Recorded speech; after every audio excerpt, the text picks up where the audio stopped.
arms were enveloped in an arduous embrace. Our lips were on fire as we kissed deeply and longly, until suddenly I opened my eyes and noticed drool on my pillow. Adam Toastmaster, fellow Toastmasters and guests, we all dream, and those dreams, that drool on my pillow, represents a lot of things throughout my life. Excitement, sadness, fear, and yes, even passion. But like most of you, I've forgotten almost 90% of those dreams.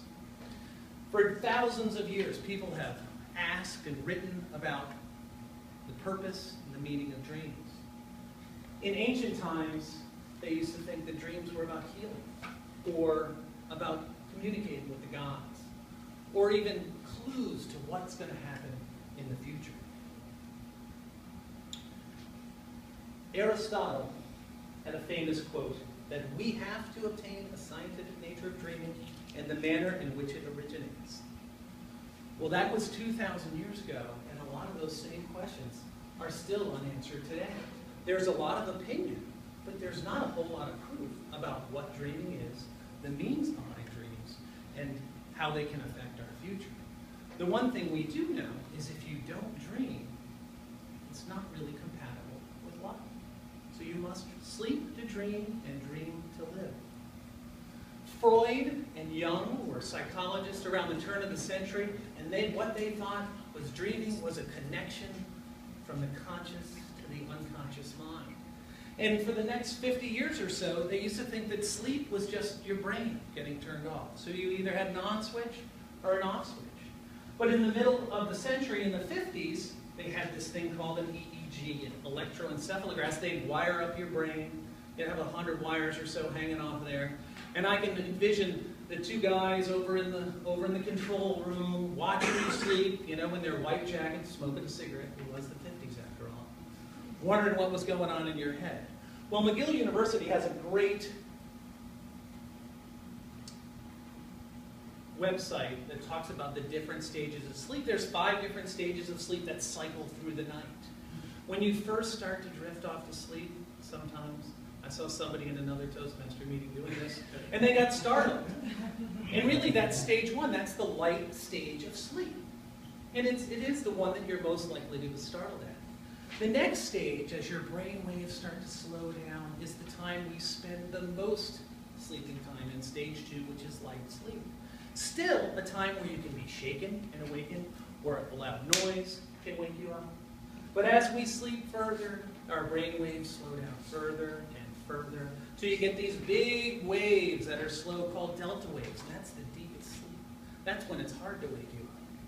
But there is another time during your brain waves where your brain starts speeding back up after that. It's real slow sleep, where it starts getting fast, almost like you're awake. And that was when, in 1953, there was 2 gentlemen, Azarinsky and Clayton, who discovered this REM sleep. And what they found was that they called it REM because that stands for rapid eye movement. So underneath people's eyes, I'm doing it right now, if you can see, if you can look real close, my eyes are shimmering. And at the same time, their heart rates would go up, and their blood pressure, and their breathing would change, and there were some hormonal changes. And when they wake people up, they'd tell them about their vivid dreams. So they assumed, from that point further, that that's when everybody dreamed, was during REM sleep. Well, subsequently since then, they found out that by waking people in studies at sleep labs, that people do dream at all different stages of sleep. And they mean a lot of different things. The Scientific American Journal thinks that most likely REM sleep is when most people awake and they can describe their dreams the best. That's during that REM sleep. The Journal of Neuroscience thinks that dreams are related to your memories. Because if you think about it, people dream about things that are contemporary. So you can't dream about computers in the 1920s, but people dream about computers today. There's newer books out about dreaming, and the opinions vary. And the study of onerology is the study of dreams, O-N-E-I-R-O-L-O-G-Y.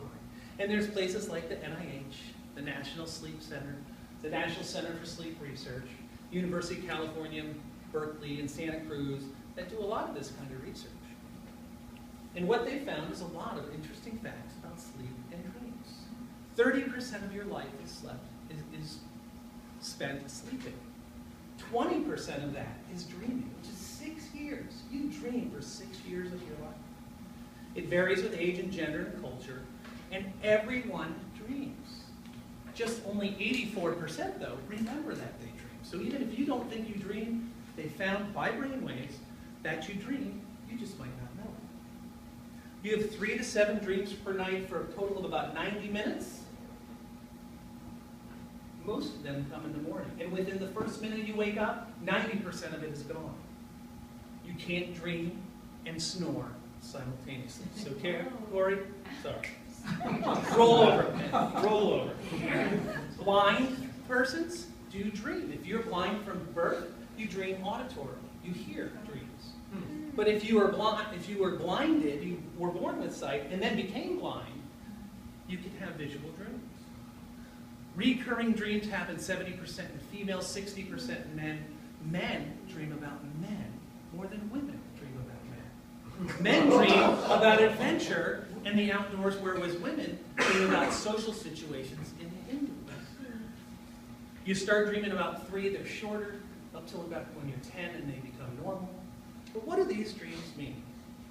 Well, according to the International Journal of Sleep Research, if you're getting chased in a dream, you're coping with fears. But it does depend on who's chasing and who's getting chased. If you fall, it's about losing control. And if you're in an exam situation, it's about being scrutinized. If you're drowning, you might feel like you're getting smothered. If you have sexual dreams, and I went on dreammoods.com, it is amazing the number of things that you can dream about that are sexual. But really what it comes down to is they felt it was about a connection. So, in order to live your dreams, you've got to have dreams. And the next time you find yourself, eyes closed, in an ardorous embrace, with your lips on fire in that kiss, just pinch yourself, because you never know. You just might be dreaming.